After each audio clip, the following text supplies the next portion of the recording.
إن الحمد لله نحمده ونستعينه ونؤمن به ونتوكل عليه ونعوذ بالله من شرور أنفسنا ومن سيئات أعمالنا من يهده الله فلا مضل له ومن يضلل فلا هادي له وأشهد أن لا إله إلا الله وحده لا شريك له وأشهد أن محمدا عبده ورسوله أرسله بالهدى ودين الحق ليظهره على الدين كله ولو كره المشركون اللهم صل وبارك على محمد وعلى آل محمد كما صليت وباركت على إبراهيم وعلى آل إبراهيم إنك حميد مجيد أما بعد فإن خير الكلام كلام الله وخير السنن سنن محمد صلى الله عليه وسلم وشر الأمور محدثاتها وكل محدثة بدعة وكل بدعة ضلالة وكل ضلالة في النار يا أيها الذين آمنوا اتقوا الله حق تقاته ولا تموتن إلا وأنتم مسلمون أعوذ بالله من الشيطان الرجيم أم حسبتم أن تدخلوا الجنة ولما يأتكم مثل الذين خلوا من قبلكم مستهم البأساء والضراء وزلزلوا حتى يقول الرسول والذين آمنوا معه متى نصر الله ألا إن نصر الله قريب. ബഹുമാന്യരായ സത്യവിശ്വാസികളെ, സഹോദരന്മാരെ, സഹോദരിമാരെ, അല്ലാഹു സുബ്ഹാനഹു വ തആലയുടെ കൽപ്പനകളും നിർദ്ദേശങ്ങളും സൂക്ഷിച്ചും പാലിച്ചും അള്ളാഹുവിന്റെ ഇഷ്ടപ്പെട്ട ആളുകളായി, സ്വർഗ്ഗത്തിന് അവകാശികളായി ജീവിക്കണമെന്ന് ആദ്യമായി ഓർമ്മപ്പെടുത്തുകയാണ്, വസീയത്ത് ചെയ്യുകയാണ്. അല്ലാഹു സുബ്ഹാനഹു വ തആല നമുക്കെല്ലാം തൗഫീഖ് നൽകി അനുഗ്രഹിക്കുമാറാകട്ടെ. ഫലസ്തീന്, ഗസ എന്നൊക്കെയാണ് ഇന്ന് നിറഞ്ഞു നിൽക്കുന്ന ചർച്ചകൾ. പത്രങ്ങളെടുത്ത് പരിശോധിച്ചാലും ദൃശ്യ വാർത്താ മാധ്യമങ്ങളിലുമൊക്കെ നമുക്ക് പറയാനും കേൾക്കാനും ചർച്ച ചെയ്യാനുമുള്ള വിഷയം ഗസയുടെ വിഷയമാണ്. മുമ്പൊരു കഥ പറയാറുണ്ട്. അറബി ഒരു ഒട്ടകത്തിന് തണല് കൊടുത്ത ഒരു കഥ പറയാറുണ്ട്. അതിൽ ഒരുപാട് പാഠങ്ങളുണ്ട്. മരുഭൂമിയിലൂടെ, ചുട്ടുപൊള്ളുന്ന മരുഭൂമിയിലൂടെ നടന്ന് ക്ഷീണിച്ച് ഒരല്പം വിശ്രമിക്കണമെന്ന് ആഗ്രഹിച്ച അറബി ഒട്ടകത്തെ അവിടെ നിർത്തി ഒരു ടെന്റ് കെട്ടി ആ ടെന്റില് വിശ്രമിക്കുന്ന സമയത്ത് വെയിലിന്റെ കാഠിന്യത്താല് ഒട്ടകം ആ ടെന്റിലേക്കൊന്ന് തല നീട്ടിക്കൊടുത്തു. അപ്പൊ അതിന് തണൽ ആവശ്യമാണെന്ന് അറബിക്ക് മനസ്സിലായി. ദയ തോന്നിയ ആ വിശാല മനസ്കനായ അറബി ഒട്ടകത്തിന് തല വെക്കാനുള്ള ഒരിടം ടെന്റിൽ ഇത് കൊടുത്തു. ഒന്ന് ഒതുങ്ങി ആ ഒട്ടകത്തിന്റെ തലക്ക് കൂടി ഒരു അവസരം ഉണ്ടാക്കി കൊടുത്തു. ക്രമേണ ആ ഒട്ടകം നല്ല നീങ്ങി അതിന്റെ ഉടല് മുഴുവൻ ടെന്റിലേക്ക് പ്രവേശിപ്പിച്ചുകൊണ്ട് ആ അറബിയെ തള്ളി നീക്കുന്ന, ടെന്റിൽ നിന്ന് പുറത്താക്കുന്ന ഒരു കാഴ്ചയാണ്, ആ ടെന്റ് ഒട്ടകം സ്വന്തമാക്കുന്ന ഒരു കാഴ്ചയാണ് പിന്നെ കാണുന്നത്. ഇതുപോലെയാണ് അന്ന് തുടക്കത്തിൽ ജൂതം പറഞ്ഞത്, ഞങ്ങൾക്ക് താമസിക്കാൻ അറബ് ലോകത്ത് ഒരു ചെറിയ ഒരു ഇടം ഞങ്ങൾക്ക് മതി എന്നുള്ളതാണ്. അന്ന് 1800-കളിൽ ഒന്നാം ലോക മഹായുദ്ധമൊക്കെ നടക്കുന്ന ആ കാലഘട്ടത്തില് 20,000 യഹൂദികളാണ് അന്ന് ഫലസ്തീനിലുള്ളത്. വെറും 20,000 ജൂതന്മാർ. അപ്പൊ അറബ് രാജ്യത്ത് അവർക്ക് താമസിക്കാൻ ഒരു ഇടം വേണമെന്ന ആവശ്യം മുൻനിർത്തിക്കൊണ്ട് അന്ന് അറബികളായ ആളുകൾ അവർക്കൊരിടം കൊടുത്തു. പിന്നീട് കാണാൻ സാധിക്കുന്ന കാഴ്ച, ആ കൊടുത്ത സ്ഥലത്ത് ബ്രിട്ടന്റെ ഒക്കെ നേതൃത്വത്തിൽ ജൂതന്മാരെ അങ്ങോട്ട് കുടിയേറി താമസിപ്പിക്കുന്ന കാഴ്ചയാണ്. പല രാജ്യങ്ങളിൽ നിന്നും ജൂതന്മാർ കുടിയേറി താമസിച്ചു. അങ്ങനെ ജെറൂസലം ഉൾക്കൊള്ളുന്ന ഫലസ്തീനിൽ ജൂതന്മാരുടെ മാതൃഭൂമിയാണ്, മാതൃരാജ്യമാണ്. ലോകത്ത് ഉള്ള മുഴുവൻ ജൂതന്മാരും അവിടേക്ക് കുടിയേറി താമസിക്കണം എന്നുള്ള ഒരു ചിന്തയും ശ്രമവും ഒക്കെ പിന്നീട് നടക്കുകയുണ്ടായി. പക്ഷേ ഇതിന്റെ മുൻപന്തിയിൽ നിന്ന് പിന്നെ ബ്രിട്ടൻ തുടങ്ങിയ യൂറോപ്പ്, റഷ്യ, അമേരിക്ക, ആഫ്രിക്ക തുടങ്ങിയിരിക്കുന്ന രാജ്യങ്ങളിൽ നിന്നൊക്കെ ഒരുപാട് ജൂതന്മാര് അവിടേക്ക് കുടിയേറി പാർത്തു. അങ്ങനെ 1947 അതിന് ചരിത്രം പരിശോധിച്ചു കഴിഞ്ഞാൽ 1947 ഐക്യരാഷ്ട്രസഭ ഫലസ്തീനിനെ അറബ് ജൂത രാഷ്ട്രമായി വിഭജിച്ചു. അങ്ങനെ 1948 ഇസ്രായേൽ ഒരു ജൂത രാജ്യമായി അംഗീകരിക്കപ്പെടുകയും ചെയ്തു. നോക്കണം നിങ്ങൾ, അറബ് ലോകത്ത് അവർക്ക് താമസിക്കാൻ ഒരു ഇടം കൊടുത്തു. അത് പിൽക്കാലത്ത് പിന്നെ അവർക്ക് പോലും ദോഷമായി തീരുന്ന, അവരെ ചവിട്ടി പുറത്താക്കുന്ന രീതിയിലേക്ക് പിൽക്കാലത്ത് ചരിത്രം നീങ്ങിപ്പോയി എന്ന് പറയുമ്പോൾ ഞാൻ ഈ പറഞ്ഞ സംഭവങ്ങൾ കാരുണ്യം പ്രതീക്ഷിച്ചുകൊണ്ട് വെയിൽ കൊണ്ട് ക്ഷീണിച്ച ഒട്ടകത്തിന് തല ചായ്ക്കാനുള്ള ഒരു തണല് കൊടുത്ത അറബിയുടെ അവസ്ഥയാണ് ഇന്ന് ഫലസ്തീനികൾ അനുഭവിക്കുന്നത്. അന്ന് തുടങ്ങിയ പോരാട്ടമാണ്. ജനിച്ചു വളർന്ന മണ്ണിന് വേണ്ടി, ജനിച്ച മണ്ണിൽ ജീവിക്കുവാൻ വേണ്ടി, അതുപോലെ തന്നെ അവിടെ ജീവിക്കാനുള്ള അവസരം ലഭിക്കാൻ നിഷേധിച്ചപ്പോൾ അതിനുവേണ്ടി പോരാടിയ ധീര ദേശാഭിമാനികളായ ഫലസ്തീനികളെ ഇന്ന് ഭീകരവാദികളും തീവ്രവാദികളും ഒക്കെ ആയി ചിത്രീകരിച്ചുകൊണ്ടിരിക്കുക.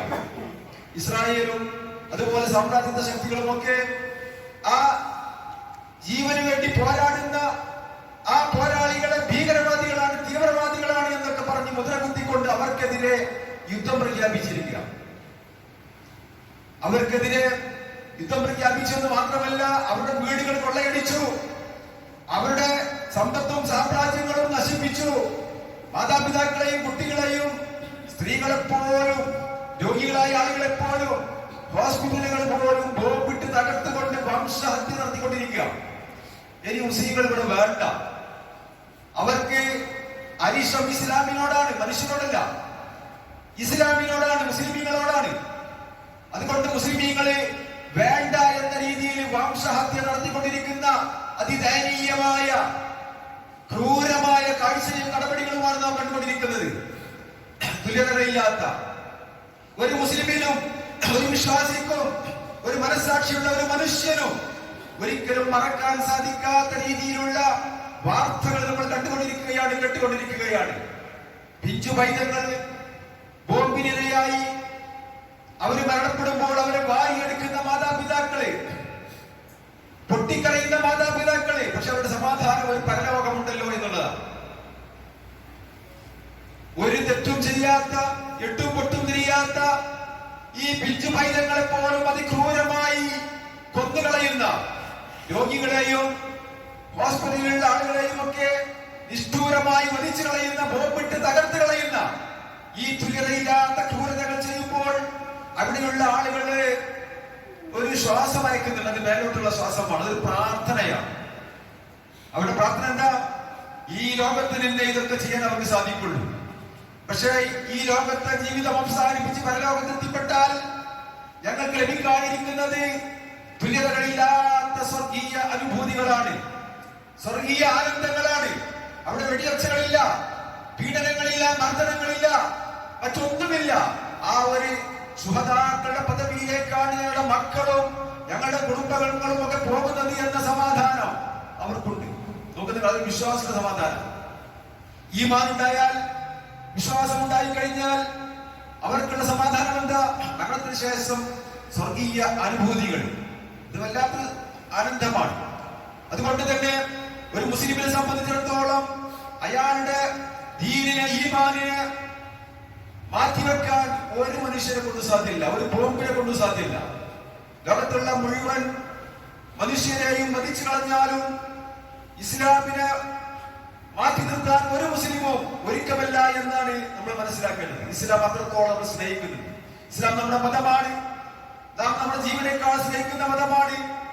ആ മതത്തെ മാറ്റിവെക്കാൻ നമ്മുടെ ജീവൻ നഷ്ടപ്പെട്ടാൽ പോലും വിശ്വാസികൾ തയ്യാറാവൂല എന്നതിന്റെ പ്രകടമായ ഉദാഹരണമാണ് നമ്മൾ കണ്ടുകൊണ്ടിരിക്കുന്നത്.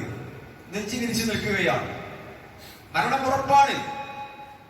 സഹോദരന്മാരെ, സഹോദരിമാരെ, ഖുദ്സ് എന്ന് പറയുന്നത് ഒരുപാട് പ്രവാചകന്മാരുടെ കാൽപാദങ്ങൾ സ്പർശിച്ച മണ്ണാണ്.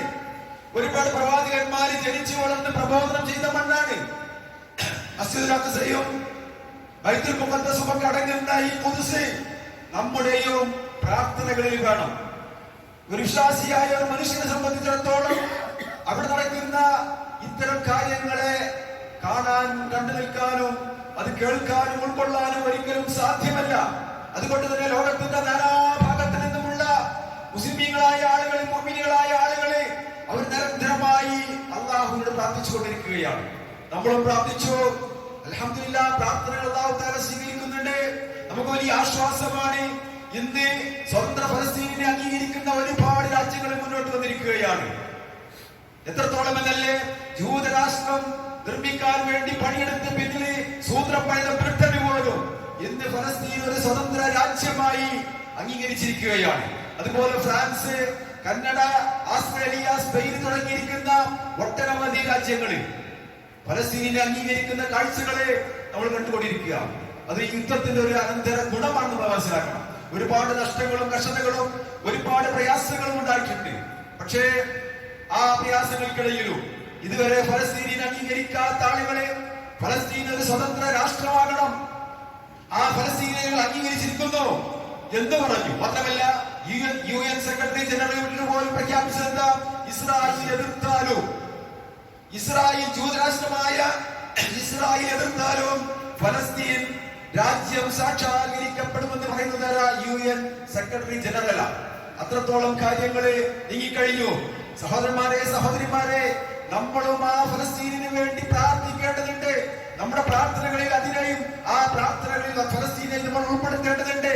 പ്രാർത്ഥനയ്ക്ക് ആയുധങ്ങളെക്കാൾ മോശമാണ്. നമ്മൾ അറിയണം, തിരിച്ചറിയണം. ഒരു വിശ്വാസിയുടെ ഏറ്റവും വലിയ ആയുധം അത് പ്രാർത്ഥനയാണ്. ആ പ്രാർത്ഥന അല്ലാഹു സ്വീകരിച്ചു കഴിഞ്ഞാൽ എല്ലാ പ്രയാസങ്ങളും നീങ്ങാവുന്നതേ ഉള്ളൂ. നമുക്കറിയാം, മഹാനായ നൂഹ് നബി അലൈഹിസ്സലാത്തു വസ്സലാം ആ ജനതയെ കൊണ്ട് പൊറുതിമുട്ടി. ലോകത്തുള്ള അന്ന് അക്കാലഘട്ടത്തിലുള്ള മുഴുവൻ ആളുകളും ശിർക്കാരാധകരായിരുന്നു, ബിംബാരാധകരായിരുന്നു. തന്റെ കഴിവിന്റെ പരമാവധി നൂഹ് നബി അലൈഹിസ്സലാത്തു വസ്സലാം രാവും പകലുമില്ലാതെ പ്രബോധനം ചെയ്തു. പക്ഷേ ഫലം നിരാശയായിരുന്നു. അവസാനം ആ ശിർക്കിൽ നിന്നും രക്ഷപ്പെടാൻ വേണ്ടി നൂഹ് നബി അലൈഹിസ്സലാത്തു വസ്സലാം രണ്ട് കരങ്ങളും ഉയർത്തി അല്ലാഹുവോട് പ്രാർത്ഥിച്ചു. ആ പ്രാർത്ഥന അല്ലാഹു സ്വീകരിച്ചു. അന്നത്തെ മുഴുവൻ മുശ്രിക്കുകളെയും മുച്ചോടും അല്ലാഹു തആല നശിപ്പിച്ചു. മഹാനായ നൂഹ് നബിയെയും നൂഹ് നബി വിശ്വസിച്ചിരിക്കുന്ന വിശ്വാസികളെയും മാത്രം അല്ലാഹു തആല രക്ഷപ്പെടുത്തി. സുബ്ഹാനല്ലാഹ്. ആ ഒരു അല്ലാഹു ഇന്നും നമ്മുടെ പ്രാർത്ഥനകൾ കേൾക്കുന്നുണ്ട്. ഇരു കരങ്ങളും ഉയർത്തിക്കൊണ്ട് നമുക്കും അതുപോലെ പ്രാർത്ഥിക്കാം. നൂഹ് നബിയും വിശ്വാസികളും പ്രാർത്ഥിച്ചതുപോലെ. സഹോദരന്മാരെ, സഹോദരിമാരെ, പ്രാർത്ഥന വലിയ ആയുധമാണ്. പ്രാർത്ഥനയ്ക്ക് വലിയ അത്ഭുതങ്ങൾ സൃഷ്ടിക്കാൻ സാധിക്കും. നമ്മൾ പ്രതീക്ഷിച്ച കാര്യമല്ലെങ്കിലും, നമ്മൾ ചോദിച്ച കാര്യങ്ങളല്ലെങ്കിലും ആ പ്രാർത്ഥനകൾ നമുക്ക് വലിയ ഉപകാരം ചെയ്യുമെന്ന വിഷയത്തിൽ യാതൊരു സംശയവും വേണ്ട. അതുകൊണ്ട് എല്ലാം കാണുന്ന, കേൾക്കുന്ന, എല്ലാം അറിയുന്ന, എല്ലാം നിയന്ത്രിക്കുന്ന ആ റബ്ബിനോട് നമ്മൾ കാര്യങ്ങളെ പറയാനുള്ള ഒരു മനസ്സ് വിശ്വാസികളെ നമുക്ക് ഉണ്ടാകണം. നമുക്കറിയാമല്ലോ, മഹാനായ ഇബ്രാഹിം നബി അലൈഹിസ്സലാത്തു വസ്സലാം അദ്ദേഹം തൗഹീദ് പ്രബോധനം ചെയ്തപ്പോൾ അന്നത്തെ മുഴുവൻ മുശ്രിക്കുകളും ഒറ്റക്കെട്ടായി. രാജാവ് നമ്രൂദിന്റെ കീഴിൽ എല്ലാ മുശ്രിക്കുകളും വലിയ അഗ്നികുണ്ടാരം ഉണ്ടാക്കി. അതിലേക്ക് വിറകുകൾ നേർച്ചയാക്കി. എന്നിട്ട് അഗ്നികുണ്ടാരത്തിലേക്ക് ഇബ്രാഹിം നബിയെ വലിച്ചെറിഞ്ഞു. മഹാനായ സത്താം ഖാലിഖും റാസിഖും മാലിക്കുമായ അല്ലാഹു സുബ്ഹാനഹു വ തആല ആ ദീനോട് ഓർഡർ കൊടുത്തു. യാ നാർ കുനി ബർദൻ വസലാമൻ അലാ ഇബ്രാഹിം. ഇബ്രാഹിം നബിക്ക് അതാ കരിക്കുന്ന സ്വഭാവം അത് മാറ്റിവെക്ക്, എന്നിട്ട് തണുപ്പും സമാധാനവും നൽകി എന്ന് തീയുടെ സൃഷ്ടാവായ അല്ലാഹു, ഇബ്രാഹിം നബിയുടെ സൃഷ്ടാവായ അല്ലാഹു പ്രഖ്യാപിക്കുകയുണ്ടായി. നോക്കൂ നിങ്ങൾ. അപ്പോ ഒരു രാജ്യം മുഴുവൻ ശത്രുവായിട്ട് പോലും, ഒരു രാജ്യത്തുള്ള മുഴുവൻ ആളുകളും എതിരായിട്ട് പോലും ഇബ്രാഹിം നബിയെ ഒന്നും ചെയ്യാൻ അവർക്ക് സാധിച്ചിട്ടില്ല എന്ന് മനസ്സിലാക്കണം. മഹാനായ ഈസാ നബി അലൈഹിസ്സലാത്തു വസ്സലാം അദ്ദേഹത്തെ കൊല്ലാൻ വേണ്ടി ആളുകൾ വളഞ്ഞു. അദ്ദേഹത്തെ വളഞ്ഞിട്ട് പിടിച്ചു. പക്ഷെ അല്ലാഹു സുബ്ഹാനഹു വ തആല ഈസാ നബിയെ ആകാശലോകത്തേക്ക് ഉയർത്തുകയാണ് ഉണ്ടായത്. വമാ ഖതലൂഹു വമാ സലബൂഹു. അവർക്ക് അദ്ദേഹത്തെ കൊല്ലാനും സാധിച്ചിട്ടില്ല, അദ്ദേഹത്തെ കുരിശിലേക്കാനും സാധിച്ചിട്ടില്ല. പക്ഷേ അല്ലാഹു അദ്ദേഹത്തെ ആകാശലോകത്തേക്ക് ഉയർത്തി. അങ്ങനെയുള്ള അല്ലാഹു നമുക്കുണ്ടാകുമ്പോൾ സഹോദരന്മാരെ, സഹോദരിമാരെ, ആ അള്ളാഹുവിൽ വിശ്വാസം അർപ്പിച്ചുകൊണ്ട് തവക്കുലാക്കിക്കൊണ്ട് ആ അള്ളാഹുവിനോട് ചോദിക്കാനും പ്രാർത്ഥിക്കാനും ആവശ്യപ്പെടാനുമുള്ള ഒരു മനസ്സ് ലോകത്തുള്ള മുഴുവൻ വിശ്വാസികൾക്കും ഉണ്ടാകണം. നോക്കൂ നിങ്ങള്, ഫിർഔൻ ഏറ്റവും വലിയ കിങ്കരനായിരുന്നു. അന റബ്ബുകുൽ അഅ്ല എന്ന് പറഞ്ഞ രാജാവാണ്. ഞാൻ തന്നെയാണ് റബ്ബ് എന്ന് പ്രഖ്യാപിച്ചവനാണ്. എല്ലാവരും എന്നിൽ വിശ്വസിക്കണമെന്ന് പറഞ്ഞവരാണ്.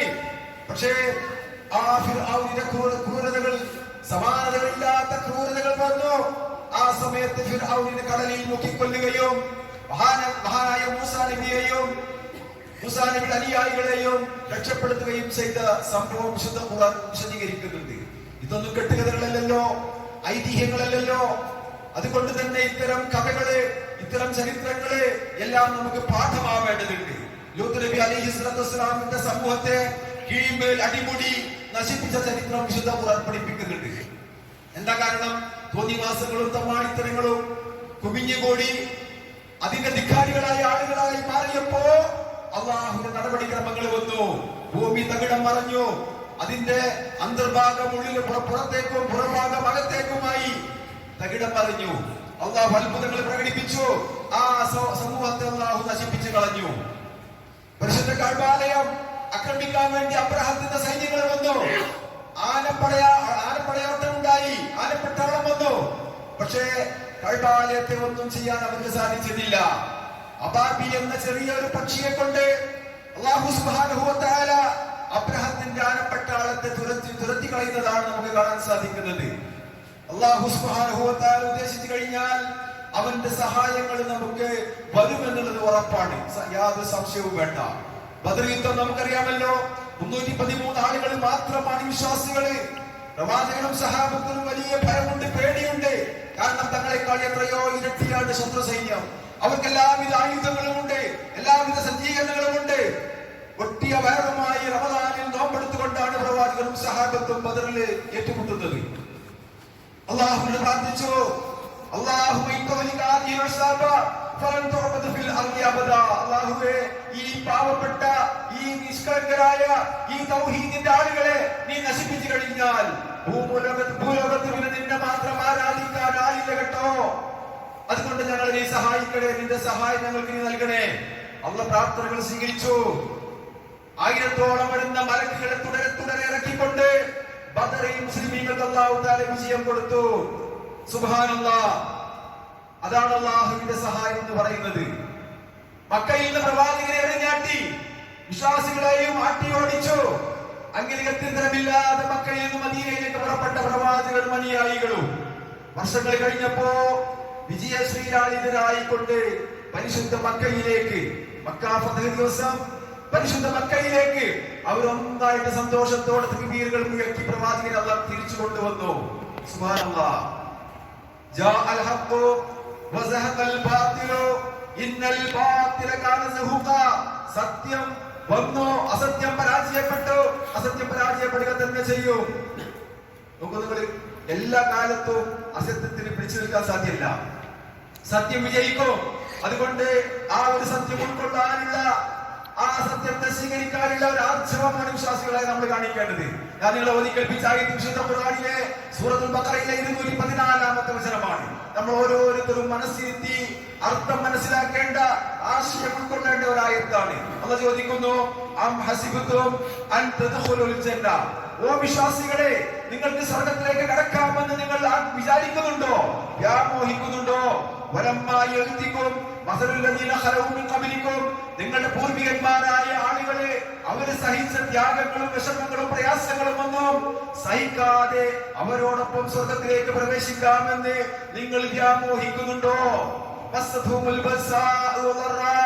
മുൻഗാമികളായ ആളുകൾക്ക് കഠിനമായ യാതനകളും പീഡനങ്ങളും അവർ അനുഭവിക്കുകയുണ്ടായി.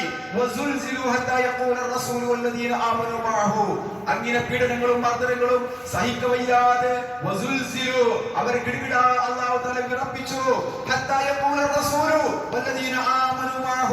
അങ്ങനെ പ്രവാചകനും വിശ്വാസികളും പറഞ്ഞുപോയി, ചോദിച്ചുപോയി, അള്ളാഹുവിന്റെ സഹായം എപ്പോഴാണ് ഞങ്ങൾക്ക് ഉണ്ടാവുക? അല്ലാഹ് കാണുന്നില്ലേ, അല്ലാഹ് കേൾക്കുന്നില്ലേ?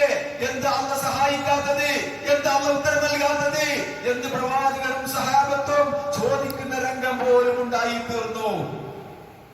മതാ നസ്റുല്ലാഹ്? അവരുടെ ചോദ്യമാണ്. അല്ലാഹു പറയുന്നു, അലാ അറിയണേ, ഇന്ന നസ്റുല്ലാഹി ഖരീബ്, അല്ലാഹുവിന്റെ സഹായം അത് അടുത്തു തന്നെ നിങ്ങൾക്ക് ഉണ്ടാകും. അത് എപ്പോൾ സഹായിക്കണം, എങ്ങനെ സഹായിക്കണം, ആരൊക്കെ സഹായിക്കണം, അതൊക്കെ നന്നായി അറിയുന്നവനാണ് അല്ലാഹ്. അതുകൊണ്ട് നിരാശപ്പെടേണ്ട ആവശ്യമില്ല.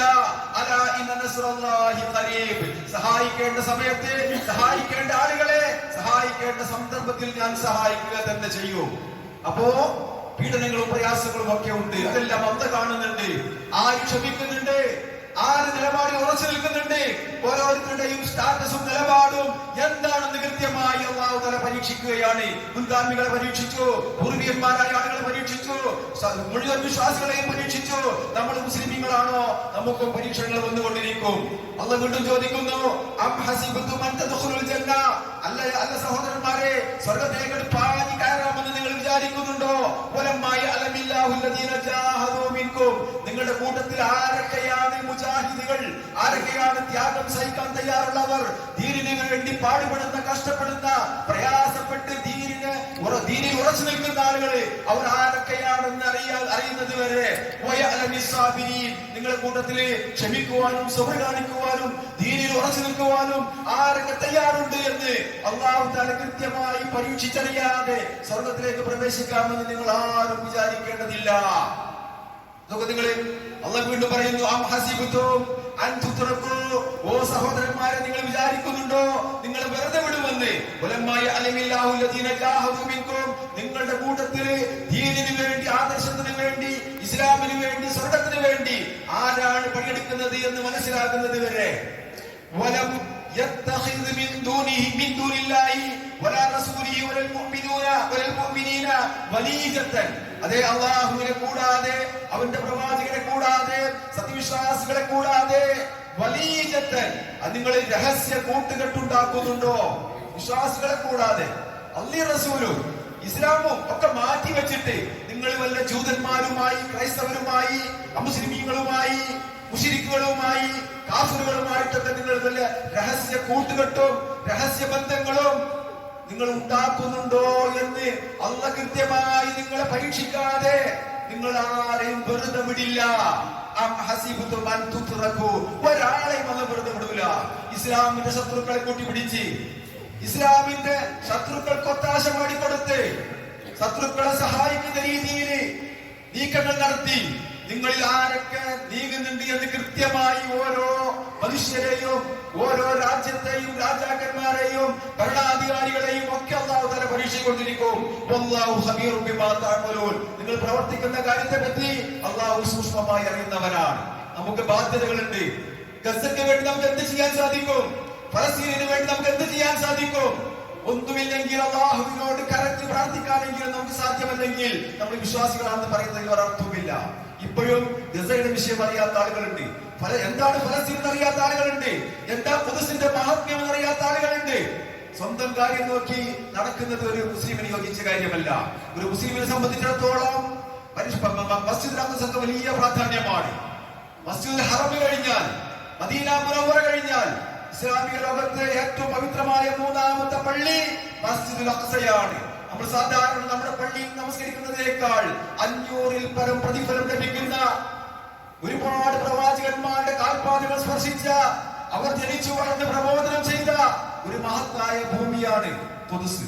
ആ ഖുദ്സിന് എന്തെങ്കിലും പരിക്ക് പറ്റിയാൽ അത് വിശ്വാസികളുടെ പരിക്കാണ്, വിശ്വാസികൾക്ക് വേദനെടുക്കും. അതുകൊണ്ട് നമുക്ക് ഗസയ്ക്ക് വേണ്ടി എന്ത് ചെയ്തു എന്ന് ചോദിച്ചാൽ ഗസയ്ക്ക് വേണ്ടി പ്രാർത്ഥിച്ചു എന്ന് പറയാൻ നമുക്ക് സാധിക്കണം. ഗസയെ ഓർത്തുകൊണ്ട് കരയാൻ സാധിച്ചു എന്ന് പറയാൻ സാധിക്കണം. ഗസയിൽ ഒരുപാട് ആളുകൾ പട്ടിണി കിടക്കുകയാണ്. ഭക്ഷണമില്ല, കുടിവെള്ളം പോലുമില്ല, സാധാരണ സൗകര്യങ്ങൾ പോലും നശിപ്പിക്കപ്പെട്ടു, ചികിത്സ പോലും നിഷേധിക്കപ്പെട്ടു.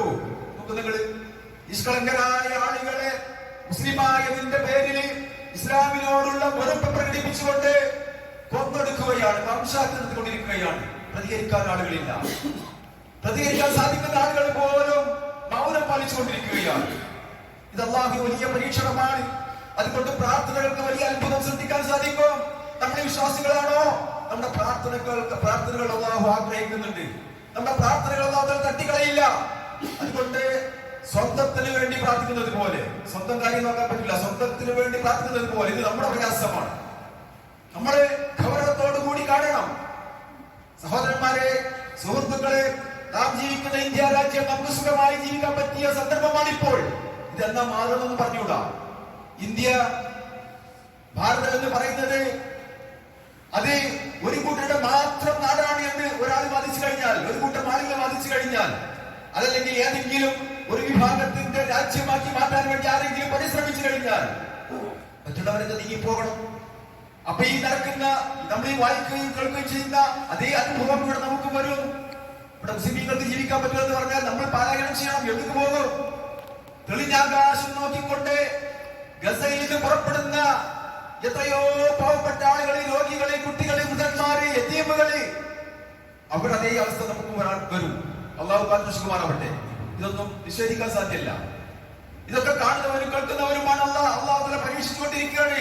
നമുക്ക് നമ്മുടെ അവസ്ഥ എന്താണ്? നമ്മൾ പ്രതികരിക്കുന്നുണ്ടോ? പ്രാർത്ഥിക്കുന്നുണ്ടോ? നമ്മുടെ മാനസികമായിട്ടെങ്കിലും ഐക്യദാർഢ്യം പ്രകടിപ്പിക്കാൻ സാധിക്കുമോ?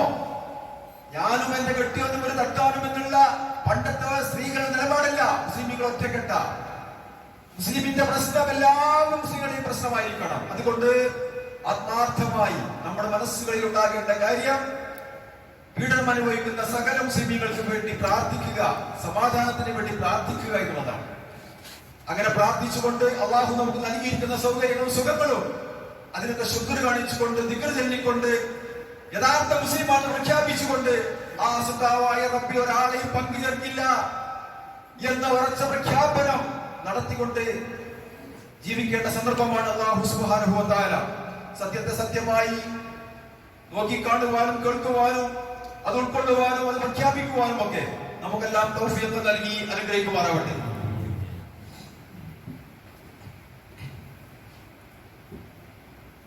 അൽഹംദുലില്ലാഹ് വസ്സലാത്തു വസ്സലാമു അലാ റസൂലില്ലാഹ് വഅലാ ആലിഹി വസഹ്ബിഹി അജ്മഈൻ. അമ്മാ ബഅദ്, ഇത്തഖുല്ലാഹ ഇബാദല്ലാഹ്. സഹോദരന്മാരെ, സഹോദരിമാരെ, ഖുർആനും സുന്നത്തും അറിഞ്ഞും അനുസരിച്ചു അള്ളാഹുവിന് ഇഷ്ടപ്പെട്ട ആളുകളായി മരിക്കണമേ എന്നൊരിക്കൽ കൂടി ഓർമ്മപ്പെടുത്തുകയാണ്, വസിയത്ത് ചെയ്യുകയാണ്.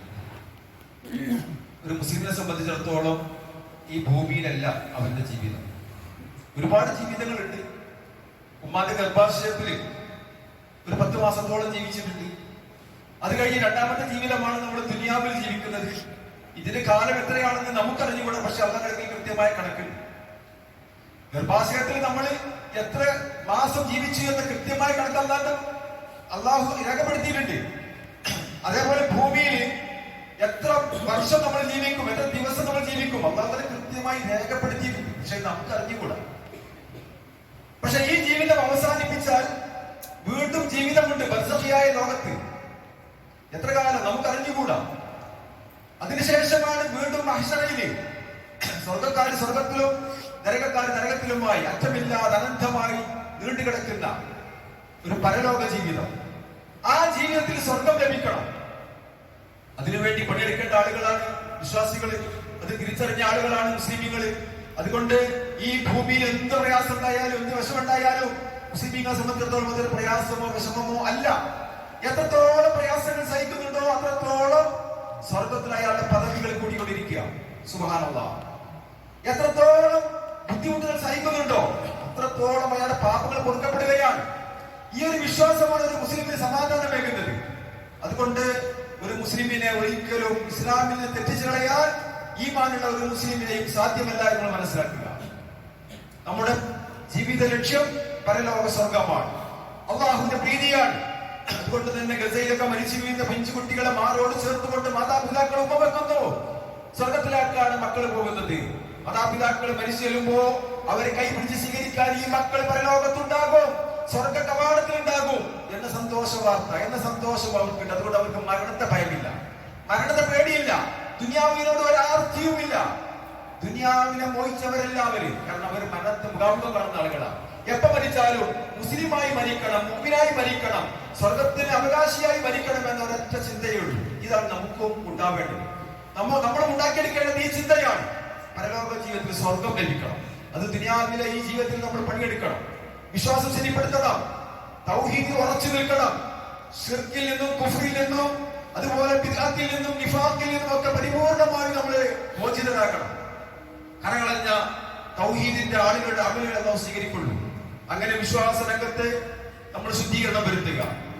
വിശുദ്ധ ഖുർആൻ പ്രവാചകൻ നമുക്ക് ധാരാളം കേട്ട് പഠിച്ച് മനസ്സിലാക്കി യഥാർത്ഥ മുസ്ലിമായി ജീവിക്കുക. അള്ളാഹുവിന്റെ സ്വർഗം നമുക്കുള്ളതാണ്.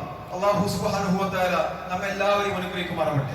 നമ്മിൽ നിന്ന് വന്നുപോയ എല്ലാ തെറ്റുകുറ്റങ്ങളും അള്ളാഹു തആല വിട്ടുകൊടുത്ത് മാപ്പാക്കി തരുമാറാവട്ടെ.